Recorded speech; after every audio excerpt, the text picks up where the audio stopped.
Good morning everybody, Eve here, clinical nutritional therapist and associate naturopath. And today I thought with the changing of the seasons, I'm going to try, as we move through the Chinese medicine elements, to try to do a little video as those elements and those seasons change, to try to tell you about the time that's coming ahead of us and how we can strengthen and nurture our body with relation to that element and that changing in season. So at the minute, the hot weather seems to be dying down now in England, and we had a spell of really intense hot weather, which was quite unusual at the beginning of September, but it seems more like September now. We've got some bright sunshine today, but the mornings are very dewy. There's lots of moisture about, little bit misty sunrises, and a little bit of a chill in the air in the mornings and in the evenings, and of course the nights are drawing in, but it's still kind of nice. The leaves are starting to yellow but aren't quite colourful yet, and we're in this sort of transition phase, this bridge between summer and the wet and windy autumn that we know will be coming at the end of October. So I always call this period well, I tend to call this a Libra autumn, although we're not in Libra yet. We're still in the Virgo kind of time on the calendar. But it's a nice time. It's a nice moment of autumn where we enjoy the crispness, the sunshine, the bright blue skies, but that feeling of things changing. But in traditional Chinese medicine, we've now gone into a transition period between the metal element that will be coming when the weather changes and we get all that colder, wetter, windier autumn, and from the summer that's just gone before. And this period is the earth energy, and it's, if you think of an Indian summer, this is the chunk of time that we're thinking about. And in this earth energy, all the energies are directing back down. So back down into the earth, nourishing the roots, ready for the growth next year. All the trees are sending their energy and their nutrients back down to the roots. And we're kind of like that as well. We've got a very downward energy at the minute, a very sort of, we're a bit like those trees. We're wanting to nourish and nurture ourselves deep within. So the times of summer, of busying about the planet and enjoying all that high vitality, that's just slowing down a little bit, and we need to pay attention to that. And we call this time of year, this earth energy, directly relates importantly to something we call spleen energy. And when we talk about spleen energy, we're not actually talking about the organ of the spleen. It's just a name that refers to a certain set of principles within the body. And some people know this spleen energy as the worn out mother. So if you haven't been paying care to yourself, looking after yourself well at this time of year, you can really feel it. So imagine a mother with lots of children, or a father obviously these days, but you know, traditionally this is going back to a time when it was the mothers at home, but equally, to get this equality right, it could equally be a father.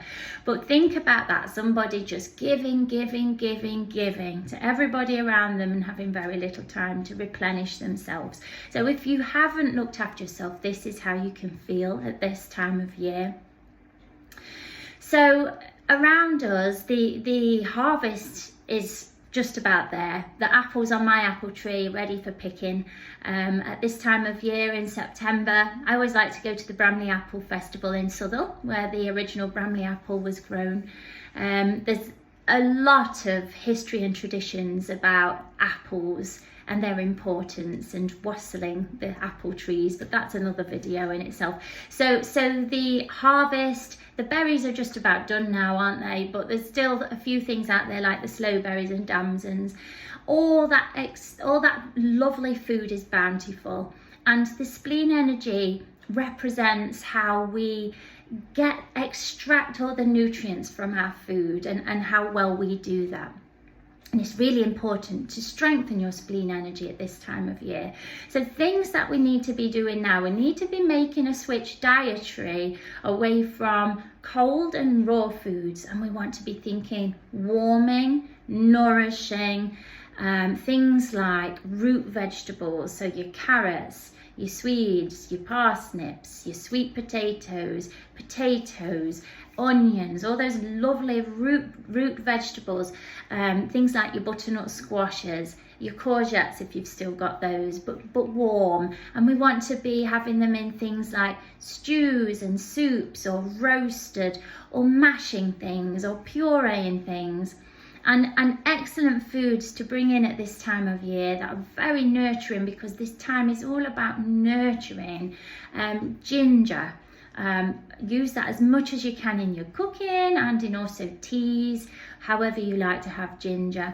Chamomile and dandelion root, not the leaves, the root. And one of the best ways you can do that is buy a nice dandelion coffee, and this is exceptional for liver health as well. So you really want to avoid those salad items now, and the cold and the raw items, and start to be thinking warmth. So the spleen energy also, every element has a kind of emotional side to it as well. And with spleen energy, if it's nice and balanced, you'll feel very calm, very tranquil, very soothed, and often feel like singing. When it's out of balance, you're completely the opposite. You can be a real overthinker. You can worry like mad. And you can be very oversensitive and overly anxious about things. So it's vital that at this time of year, whilst we're nourishing the body, we also nourish the mind. And we do practices as often as we can that give us a little bit of joy, or takes us out of fight or flight and puts us into rest and digest. So things like your mindfulness, walking in nature, getting those lovely negative ions off of the nature that surrounds us. They literally just wash you with good energy. You know, when you sat in front of a computer all day and you just feel, whoa, there's positive ions which are flying around all the time that really affect the frequencies of your body. And going out in nature is the opposite. So, you know, like when it's thundered and it feels really nice, the air's full of negative ions which are great for you. So being out in nature, really finding a spot that you find to be really beautiful and inspiring, and, you know, taking it in and having a minute there. Tai Chi, yoga, any mindfulness exercise is wonderful at this time of year. Be careful at this time of year of your blood sugar. It's a little bit more likely to be imbalanced. So around this time, it's not just the spleen energy, the pancreas is also highly active. And, you know, the pancreas is responsible for how we deal with our blood sugar, with its production of insulin. So really being mindful about keeping those biscuits, cakes, pastries, sweets out of the diet, maybe for a few weeks. And also, don't forget that all those starchy carbs, your breads, your pastas, all those, your white rice, it all just turns to glucose as well and does the same thing. So being very careful, and what you can do to try to balance your blood sugar is make sure you're having a good source of protein with every meal. I know I say that a lot, but it really is so, so important. So that's the flavour of this time of year. Look after your spleen.